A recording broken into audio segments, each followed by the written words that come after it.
Hi friends, இன்றைக்கி நல்ல டேஸ்டியான பாலாக்கீரை சாம்பார் தாங்க பார்க்க போகிறோம். இட்லி தோசையோடையும் சாதத்தோடையும் வச்சு சாப்பிட அல்டிமேட்டாக இருக்குங்க. கீரையில் நிறைய சத்து இருக்குது. நம்ம இந்த மாதிரி கீரை சாம்பார் செஞ்சு சாப்பிடும்போது இன்னுமே டேஸ்ட்டாகவும் இருக்கும். எப்பவும் ஒரே மாதிரி கீரை பொரியல் கீரை கடையல்னு செய்யாமல் இந்த மாதிரி சாம்பார் செய்யுங்க, ரொம்பவே ருசியாக இருக்கும். இப்போ இந்த டேஸ்டியான பாலாக்கீரை சாம்பார் எப்படி செய்கிறதுன்னு பார்க்கலாங்க. குக்கரில் 3/4 கப் போல் துவரம்பருப்பு சேர்த்துக்கிறேங்க. நான் யூஸ் பண்ணியிருக்கிறது 250 ml கப்பு. பருப்பு சேர்த்துட்டு ஒரு 2 வாட்டி நல்லா வாஷ் பண்ணி எடுத்துக்கலாம். பருப்பை ஒரு 2 டைம் நல்லா கழுவி எடுத்துகிட்டு வந்துட்டேங்க. இதோடவே எந்த கப்பில் நம்ம பருப்பு அளந்தமோ அதே கப்பில் ஒரு 2.5 கப் அளவுக்கு தண்ணி சேர்த்துக்கிறேன். 1/4 டீஸ்பூன் மஞ்சள் பொடி, 1 டீஸ்பூன் அளவுக்கு விளக்கெண்ணெய் சேர்த்துக்கலாம். குக்கர் மூடி போட்டு ஒரு 3 விசில் விட்டு இறக்கிக்கலாங்க. 3 விசில் விட்டு இறக்கிட்டேன். நல்லா ஸ்டீம் ரிலீஸ் ஆகிடுச்சு. பருப்பு பாருங்கள் நல்லா வெந்திருக்கு. நல்லா மத்து வச்சு மேஷ் பண்ணி விட்டுக்கலாம். மத்து வச்சு நல்லா கடைஞ்சி விட்டுட்டேங்க.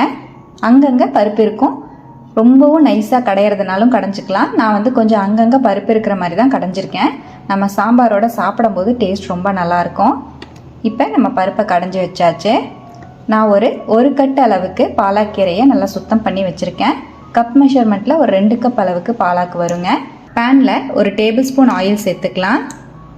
1 டீஸ்பூன் அளவுக்கு கடுகு சேர்த்துக்கலாம். 1 டீஸ்பூன் அளவுக்கு ஜீரகம் சேர்த்துக்கலாம். கடுகு பொரிஞ்சதுக்கப்புறமா ஜீரகம் சேர்த்துக்குவோம். இதோடவே 7-8 பல் பூண்டை நல்லா இடிச்சிட்டு சேர்த்துக்கிறேன். பூண்டு சேர்த்து 1 நிமிஷம் அப்படியே கலந்து விட்டுட்டு இதோடவே 3 வரமிளகாய் ஆட் பண்ணிக்கலாம். மிளகாயையும் சேர்த்து நல்லா கலந்து விட்டுட்டு ஒரு பெரிய வெங்காயத்தை நல்லா பொடியாக கட் பண்ணி சேர்த்துக்கலாங்க. வெங்காயத்தை சேர்த்து நல்லா கண்ணாடி மாதிரி வதக்கி விட்டுக்கலாம்.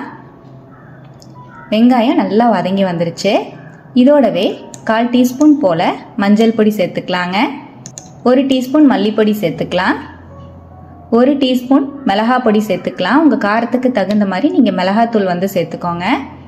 1 டீஸ்பூன் சாம்பார் பொடி சேர்த்துக்கலாங்க. பொடியெல்லாம் சேர்த்து நல்லா அந்த ஆயிலையே வதக்கி விட்டுருவோம். நல்லா வதக்கி விட்டுட்டேன். இதோடவே நம்ம கட் பண்ணி வச்சுருக்கிற பாலாக்கீரையை சேர்த்துக்கலாம். கீரையையும் சேர்த்து நல்லா தாளிப்போடையே கலந்து விட்டுருவோம்.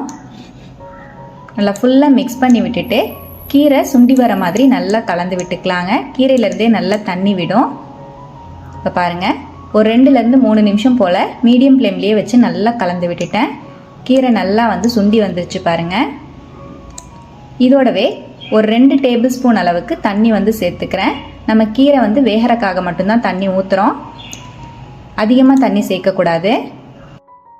தண்ணி சேர்த்து நல்லா மிக்ஸ் பண்ணி விட்டுருவோம். நல்லா கலந்து விட்டுட்டேன். இதோடவே வேக வச்சிருக்கிற பருப்பு சேர்த்துக்கலாங்க. குக்கரை அலசி 1 கப் போல் தண்ணி சேர்த்துக்கிறேன். நல்லா கலந்து விட்டுடலாம். இதோடவே ஒரு லெமன் சைஸ் அளவுக்கு புளியை கரைச்சி எடுத்து வச்சுருக்கேங்க, அதையும் சேர்த்துக்கிறேன். உங்கள் புளிப்புக்கு தகுந்த மாதிரி நீங்கள் புளி தண்ணி சேர்த்துக்கோங்க. நம்ம இதில் தக்காளி சேர்க்கலை, அதனால் புளியோட புளிப்பு மட்டும்தான் இருக்க போகுது. புளி தண்ணியையும் சேர்த்துட்டு ஒரு 1.5 டீஸ்பூன் அளவுக்கு உப்பு சேர்த்துக்கலாம். கல்லுப்பு சேர்த்துருக்கேன். நல்லா கலந்து விட்டுருவோம். ஒரு 10 நிமிஷத்துக்கு மீடியம் ஃப்ளேம்லேயே வச்சு நல்லா கொதிக்க வச்சுக்கலாங்க. நமக்கு புளியோட பச்சை வாசம்லாம் நல்லா போயிடணும்.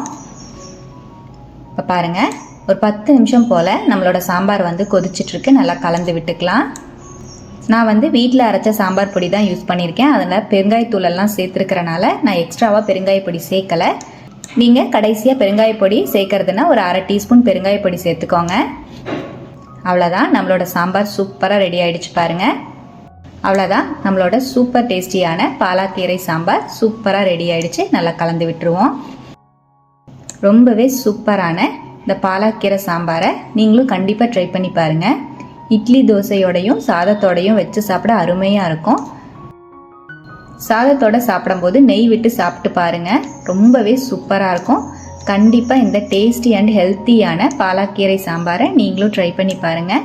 ட்ரை பண்ணி பார்த்துட்டு எப்படி வந்ததுன்னு மறக்காமல் கமெண்ட்லேயும் ஷேர் பண்ணிவிடுங்க. நம்ம சேனலை இப்போ தான் ஃபஸ்ட் டைம் பார்க்குறீங்கன்னா ப்ளீஸ் சப்ஸ்கிரைப் பண்ணி ஒரு சப்போர்ட் கொடுங்க. லைக் பண்ணி ஷேர் பண்ணி கமெண்ட் பண்ணுங்கள். Thank you friends. பாய்.